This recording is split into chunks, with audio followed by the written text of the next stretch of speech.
Hello friends, आज मेधा civil academy पे polity की सेकंड क्लास है। इसके पहले फर्स्ट क्लास में मैंने संवैधानिक जो विकास है उसका इतिहास के बारे में थोड़ी बहुत मैंने बात की थी। मैं थोड़ा सा रिवाइंड करा देता हूँ, फिर उसके बाद हम लोग आगे बढ़ते हैं। आज हम लोग भारत शासन अधिनियम 1935 तक हम लोग फिनिश कर लेंगे।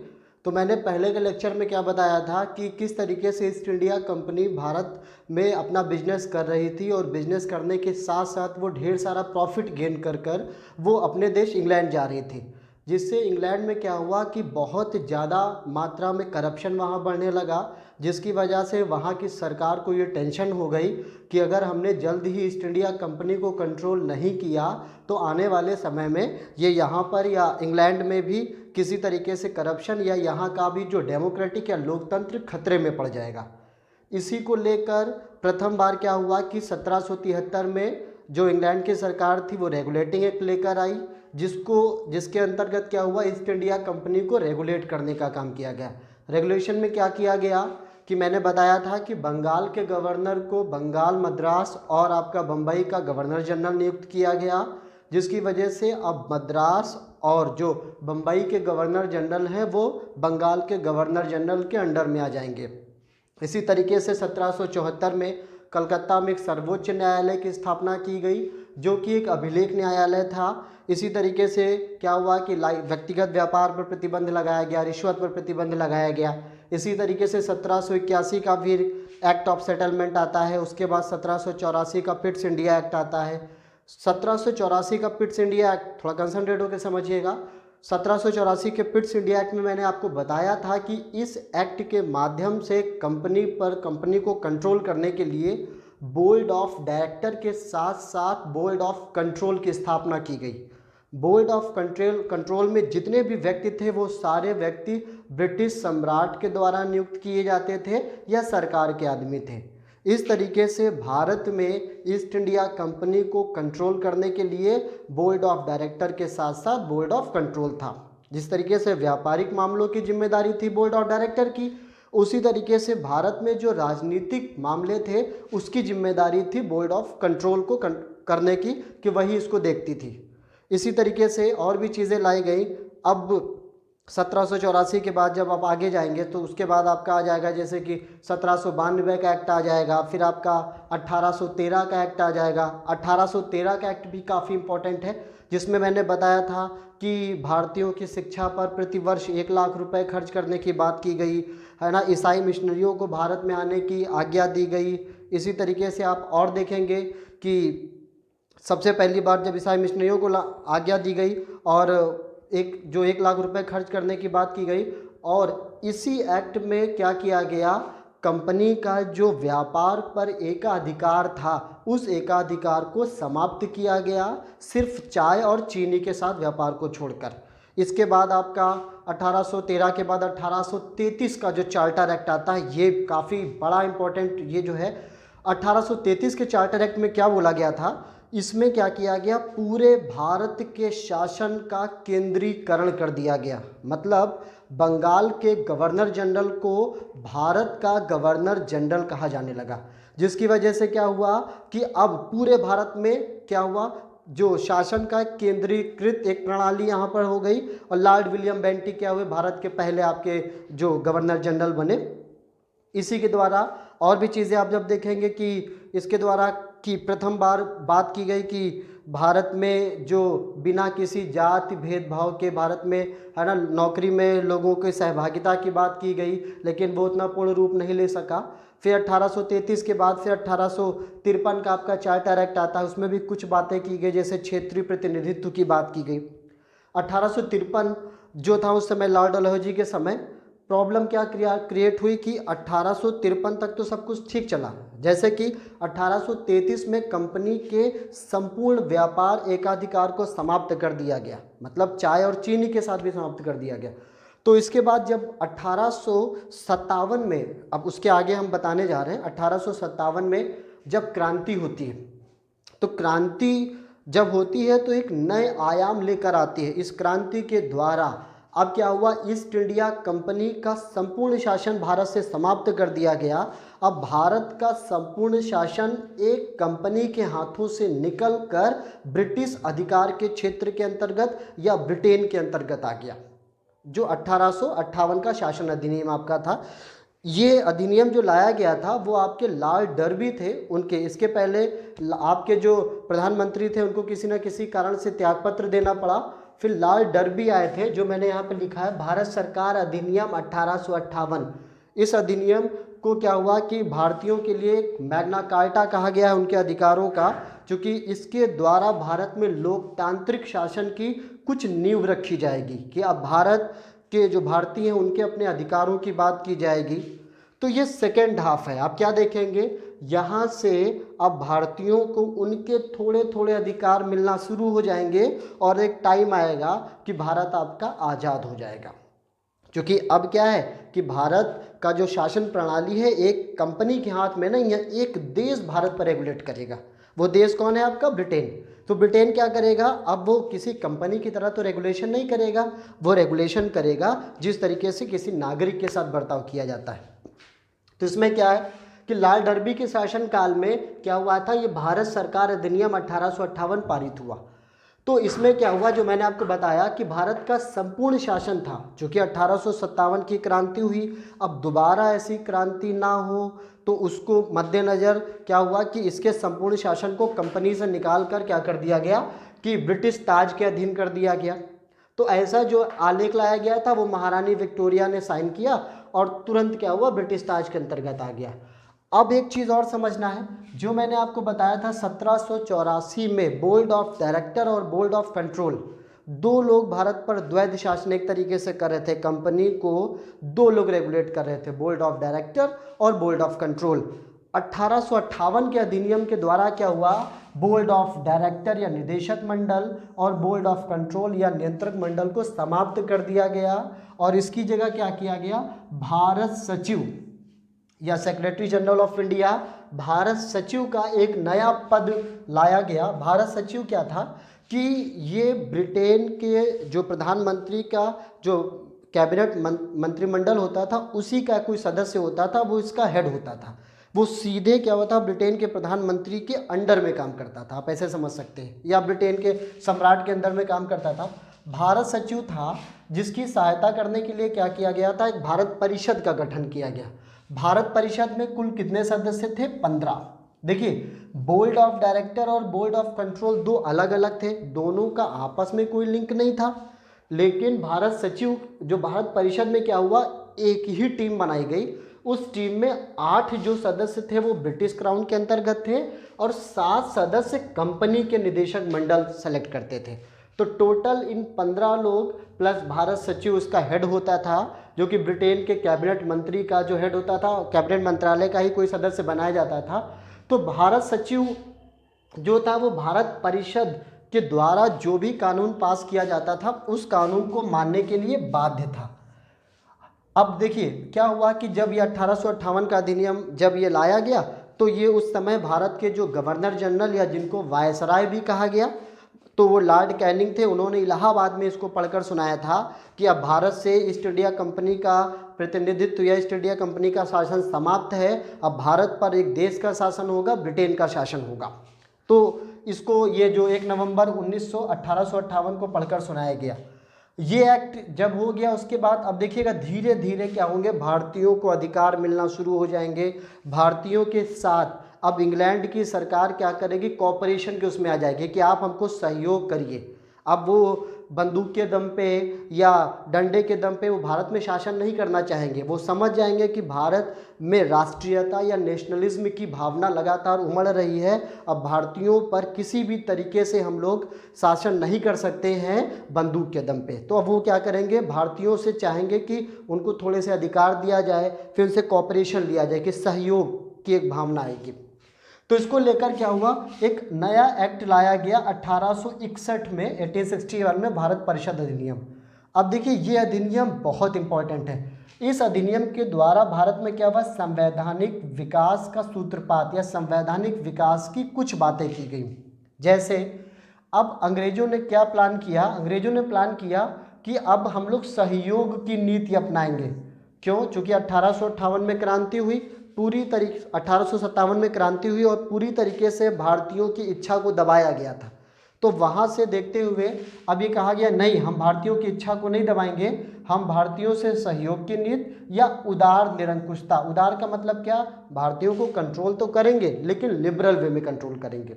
इंपॉर्टेंट है ये। इस सिद्धांत को इन्होंने उपाय की जो पॉलिसी ऑफ एसोसिएशन बोलते हैं, सहयोग की नीति को। अब भारतीयों को क्या हुआ? प्रथम बार शासन में भागीदार बनाने की बात की गई। क्या हुआ कि कुछ भारतीयों को जो गवर्नर जनरल का जो या था या भारत परिषद था उसमें कुछ लोगों को सम्मिलित करना शुरू किया गया। अब इससे भारतीयों के अंदर थोड़ा सा कॉन्फिडेंस आया कि चलिए ठीक है, धीमे धीमे हमको राइट्स मिल रहे हैं। अब देखिए, भारत परिषद जो थी उसको क्या हुआ? कानून बनाने वाली है, लेजिस्लेटिव एक असेंबली बना दिया गया जो कि समस्त भारत के लिए कानून बनाएगी। समस्त भारत में, चाहे वो ईस्ट इंडिया कंपनी के कर्मचारी, मतलब भारत के अंदर चाहे राजा हो, चाहे रियासत हो, चाहे आम नागरिक हो, चाहे ईस्ट इंडिया कंपनी के कर्मचारी हैं, इन सभी के लिए कानून बनाने की जिम्मेदारी किसकी थी? भारत परिषद की। वही भारत परिषद जो इंग्लैंड में बैठी हुई है, 15 सदस्य वाली। लॉर्ड कैनिंग, इन्होंने क्या हुआ, ये बहुत इंपॉर्टेंट है, लॉर्ड कैनिंग जो कि क्या थे आपके, उन्होंने क्या किया था? भारत में विभागीय प्रणाली या पोर्टफोलियो सिस्टम, या इसका दूसरा नाम बोले मंत्रिमंडलीय व्यवस्था, इसकी इन्होंने नींव रखी। जैसे कि आज क्या नरेंद्र मोदी जी क्या करते हैं? अपने कैबिनेट मंत्री या मंत्रिमंडल के द्वारा ही संपूर्ण देश में शासन करते हैं। तो उसकी नींव कहाँ से रखी गई थी? लॉर्ड कैनिंग ने रखी थी नींव। तो आप इसको देखेंगे कि आप आधा काम विदेश मंत्रालय आप संभाल लीजिए, गृह मंत्रालय आप समझ लीजिए, ठीक, किसी को कुछ दे दिया, किसी को कुछ दे दिया, तो ये न्यू आई थी यहाँ से। अब देखिए ऑर्डिनेंस, अध्यादेश। अध्यादेश का मतलब क्या है कि भारत अध्यादेश जारी करने की शक्ति, वीटो की शक्ति, ये क्या हुआ? भारत के जो गवर्नर जनरल हैं उनको दी गई। अध्यादेश जारी, ऑर्डिनेंस, जैसे कि आपको पता है कि आर्टिकल 1, 2, 3 में बात की जाती है ऑर्डिनेंस या अध्यादेश जारी करने की। राष्ट्रपति जब क्या हुआ कि संसद जब नहीं लग रही है, संसद नहीं है या कोई एक सदन है और इमरजेंसी में कोई कानून पास करना हो तो ऑर्डिनेंस जारी करना पड़ता है। तो इसका जो स्टार्टिंग था वो अध्यादेश जारी या वीटो की शक्ति, ये भारत परिषद के निर्णय को नेग्लेक्ट कर सकती थी, ये गवर्नर जनरल की जो काउंसिल थी। अब देखिए इसके बाद, अब देखिए राइट्स बढ़ते जा रहे हैं। अब देखेंगे ऊपर से राइट धीमे धीमे राइट बढ़ेंगे। फिर भारत परिषद अधिनियम 1892 लाया गया, बहुत इंपॉर्टेंट है ये भी। इसके द्वारा क्या किया गया? प्रथम बार, सबसे पहले क्या किया गया कि प्रथम बार भारत में अप्रत्यक्ष या इनडायरेक्ट इलेक्शन की बात की गई, अप्रत्यक्ष निर्वाचन पद्धति का प्रारंभ किया गया। जैसे जिला बोर्ड थे, नगर पालिका थे, तो वहाँ के सदस्यों को नॉमिनेशन प्रक्रिया के द्वारा अब वहाँ पर थोड़े थोड़े से उनको अधिकार दिए जाने लगे। तो अप्रत्यक्ष निर्वाचन पद्धति का जो कॉन्सेप्ट था वो आरंभ सबसे पहले लाया गया 1892 में। अब देखिए भारतीय सदस्यों को बजट पर बहस करने की बात की गई। आपका जो बजट पास हुआ था, पहला बजट जेम्स विल्सन ने 1860 में पास किया, या उन्होंने जो पेश किया था जेम्स विल्सन ने। तो उस बजट में भारत के अंतर्गत किस मद में कहाँ पैसा खर्च होगा, कहाँ पर कौन सी योजना लाई जा रही है, इस योजना के अंतर्गत भारतीय सदस्यों को क्या कहा गया कि वो बजट पर बहस कर सकते थे, जैसे अभी भी होता है, और प्रश्न पूछने का अधिकार दिया गया। लेकिन उनको इलेक्शन, मतदान का अधिकार नहीं दिया गया, वोटिंग का अधिकार नहीं दिया गया, ना ही अनुपूरक प्रश्न, काउंटर क्वेश्चन पूछने का अधिकार नहीं दिया गया, ना ही इस पर मतदान कर सकते थे, जैसे मैं अभी आगे पढ़ाऊंगा आपको। अब देखिए धीमे धीमे से राइट्स मिलने हो गए। अब ये बहुत बड़ा इंपॉर्टेंट आर्टिकल है जो कि देखिए आप पढ़ रहे हैं पॉलिटी, और ये जो पोर्शन है ये हिस्ट्री का पोर्शन है। हिस्ट्री से कोरिलेट कर आप देखेंगे। जैसे अब देखिए भारत परिषद अधिनियम 1892, इसके पहले 1861 आपने पढ़ा। 1861 से 1892 के बीच कई काम हुए, जैसे कि आपका भारतीय राष्ट्रीय कांग्रेस की स्थापना 1885 में हुई। इसके साथ साथ क्या हुआ, Ilbert bill, Lord Ripon Ilbert bill लाए थे 1883 में, कि जिसको श्वेत विद्रोह की संज्ञा दी गई कि भारतीय लोग भी यूरोपियन या यूरोपीय सदस्यों का या यूरोपीय व्यक्तियों का भी क्या उनकी सुनवाई कर सकते हैं। तो इस तरीके की चीज़ें, तो यहाँ पर को रिलेट कर आपको पढ़ना होगा, माइंड आपको ओपन रखना पड़ेगा। अब देखिए भारत परिषद अधिनियम 1909, ये बहुत इंपॉर्टेंट है। क्या हुआ 1892 में जब थोड़े थोड़े से राइट्स दिए गए, इसी के साथ साथ कुछ प्रॉब्लम्स और क्रिएट हुई। जैसे हिस्ट्री में आप पढ़ेंगे बंगाल विभाजन। बंगाल विभाजन लॉर्ड कर्जन थे, उन्होंने क्या हुआ कि भारत में डिवाइड एंड रूल का कॉन्सेप्ट ले आए, क्योंकि वो समझ गए कि अगर ये भारतीयों के अंदर एक नेशनलिज्म या राष्ट्रीयता की भावना उमड़ रही है। राष्ट्रीयता की भावना का मतलब ये कतई नहीं है कि भारत को पर्टिकुलर एक धर्म की दृष्टि से देखा जाए। ऐसा नहीं कि भारत को केवल हिंदू राष्ट्र के रूप में संबोधित किया जाए या मुस्लिम, ऐसा कतई नहीं है। राष्ट्रीयता का मतलब क्या है, हम अपने व्यक्तिगत धर्म को पीछे रखकर हम सबसे पहले देश के बारे में सोचें। देश पहले रहेगा, बाद में हमारा धर्म आएगा। ये चीज़ आपको समझनी पड़ेगी। तो उस समय यही हुआ, भारत में हिंदू मुस्लिम सिख या जितने लोग थे, इन लोगों के अंदर एक नेशनलिज्म की भावना और बढ़ती चली गई, जिसके कारण क्या हुआ, उन्होंने अपने व्यक्तिगत धर्म को दरकिनार करते हुए भारत को आज़ाद कराने के लिए नए नए उपाय करने शुरू किए। इसके क्रम में जब बंगाल का विभाजन हुआ, लॉर्ड कर्जन ने बंगाल का विभाजन किया, जिसमें एक क्षेत्र में मुस्लिम बाहुल्य एरिया कर दिया और दूसरे क्षेत्र में हिंदू बाहुल्य, लेकिन इसका विरोध हुआ। इसको लेकर 1905 में स्वदेशी आंदोलन चलाया गया। स्वदेशी आंदोलन, फिर इसी समय आप देखेंगे नरम दल और गरम दल, कांग्रेस का विभाजन होता है। कांग्रेस के विभाजन जो कि 1907 में सूरत अधिवेशन में कांग्रेस का विभाजन होता है, सिर्फ स्वदेशी आंदोलन को चलाए जाने को लेकर। आप जब आगे देखेंगे कि आंदोलन को चलाए जाने को लेकर जब कांग्रेस का विभाजन होता है, तो इसमें एक नरम दल था, एक गरम दल था। गरम दल का मतलब क्या था कि वो ये मानता था कि हम लोगों को आज़ादी बार बार भीख मांगने से या बार बार किसी पत्राचार के द्वारा नहीं मिलेगी, हमको अपने अधिकारी के लिए लड़ना होगा, अपने आज़ादी के लिए लड़ना होगा। जिसमें आपके लाल बाल पाल की बात होती है, लाला लाजपत राय, बाल गंगाधर तिलक, विपिन चंद्र पाल। अब इन्हीं गरम दल को आइडियोलॉजी मानकर क्या हुआ, उस समय के युवा वर्ग क्या था कि वो क्रांतिकारी गतिविधियों में शामिल हो गया, और इस काल को बम एवं पिस्तौल की नीति भी कहा जाता है या काल कहा जाता है। अब इसकी वजह से क्या हुआ, बहुत से अंग्रेज अधिकारियों को जो भारतीय क्रांतिकारी थे वो मारने लगे, गोली मारने लगे, और उनका ऐसा विचार था कि हम जब इन भारतीयों को मारना शुरू करेंगे, जिसकी वजह से क्या होंगे, ये देश छोड़कर चले जाएंगे। तो अब इसकी वजह से और प्रॉब्लम्स क्रिएट हो गई। तो अब यहाँ पर क्या हुआ कि इसी को कंट्रोल करने के लिए भारत में क्या हुआ कि 1909 का अधिनियम लाया गया, जिसको मार्ले मिंटो सुधार के नाम से जाना गया। लॉर्ड मार्ले और मिंटो उस समय भारत के वायसराय थे, और जो मार्ले थे ये भारत सचिव थे आपके। तो मार्ले मिंटो सुधार के नाम से जाना गया। इस सुधार में क्या किया गया, सबसे पहले भारतीयों की एकता को नष्ट किया जाए, ये कॉन्सेप्ट लाया गया। भारतीयों की एकता को नष्ट करने के लिए क्या किया गया कि देखिएगा, इसमें क्या हुआ कि अरुणडेल कमेटी की रिपोर्ट पर इसको प्रकाशित किया गया। इसके द्वारा कम्युनल अवार्ड या सांप्रदायिक पंचायत या सांप्रदायिक प्रतिनिधित्व की प्रथम बार बात की गई।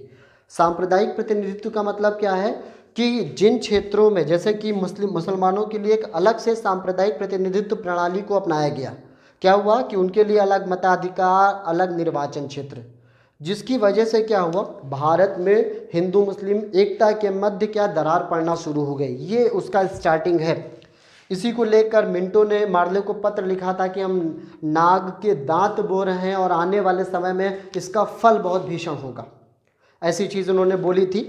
तो अब क्या हुआ कि यहाँ पर भी अब इसको, अब यही जो भारत और पाकिस्तान के विभाजन का जो आधार है, वो भारत परिषद अधिनियम 1909 को कई बार माना जाता है कि यहाँ पर सांप्रदायिक प्रतिनिधित्व प्रणाली, मुसलमानों के लिए अलग निर्वाचन क्षेत्र। तो इसका मूल उद्देश्य यही था, डिवाइड एंड रूल, कि भारत में फूट डालो और शासन करो, इनको यूनाइट ना होने दो।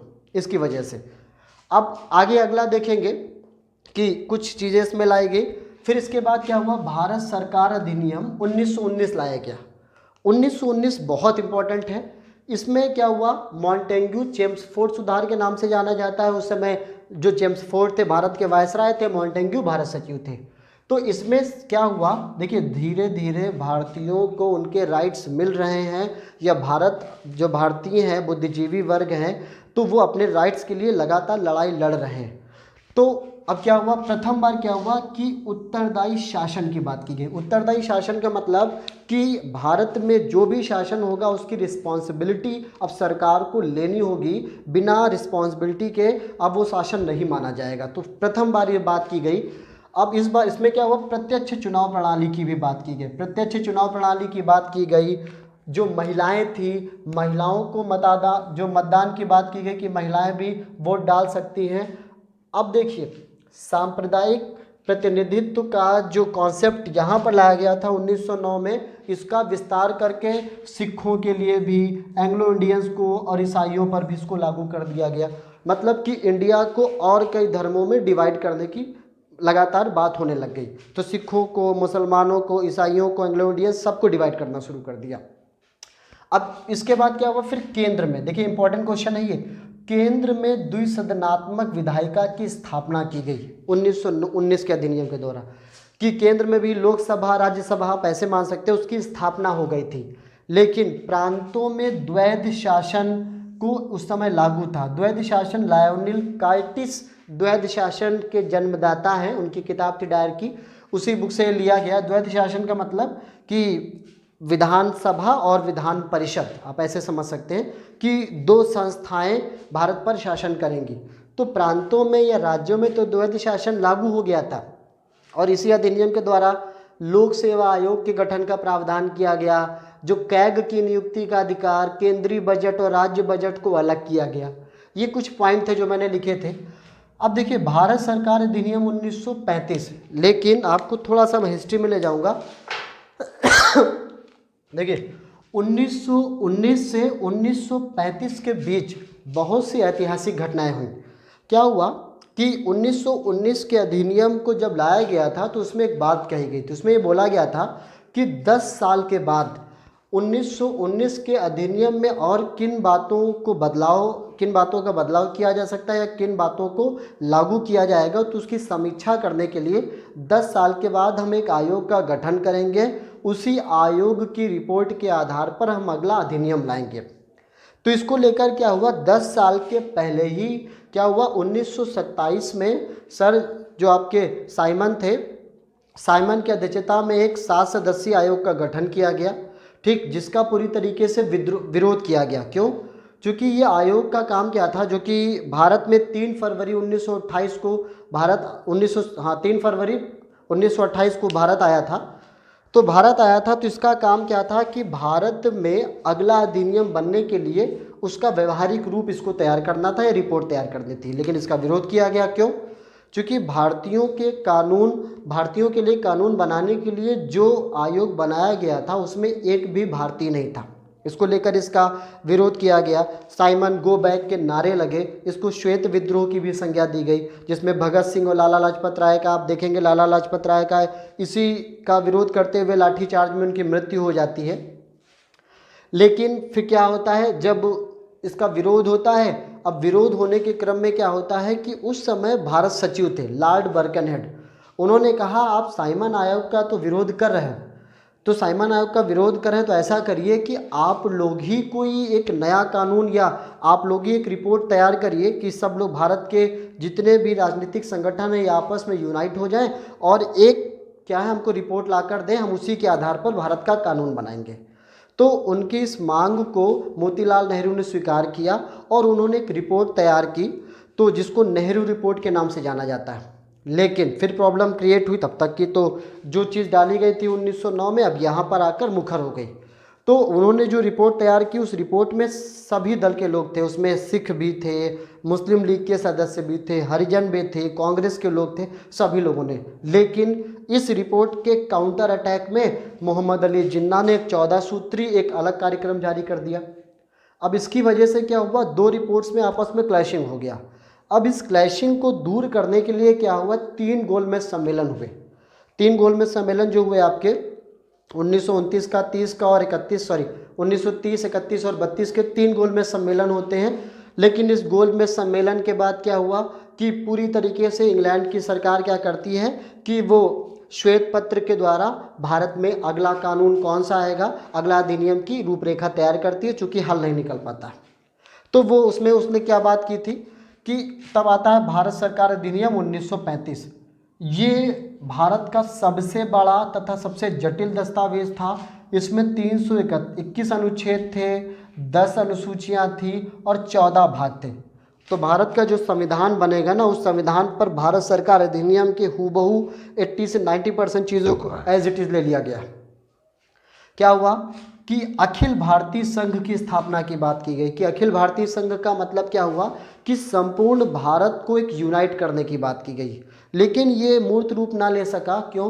क्योंकि भारतीय रियासतों को ये स्वेच्छा से उन पर डाल दिया गया था, आप चाहो तो अखिल भारतीय संघ में शामिल हो जाओ, आप चाहो तो शामिल मत हो। तो उन्होंने मना कर दिया था कि हम नहीं शामिल होंगे अखिल भारतीय संघ में। तो इसकी वजह से क्या हुआ, ये मूर्त रूप नहीं ले सका। अब देखिए, केंद्र में जो द्विसदनात्मक विधायिका की स्थापना की गई थी, अब ये केंद्र में द्वैध शासन लागू हो गया, प्रांतों से द्वैध शासन को समाप्त कर दिया गया। तो केंद्र में लागू हो जाएगा, जैसे लोकसभा, राज्यसभा, अब केंद्र सब कुछ सेंटर्ड हो जाएगा।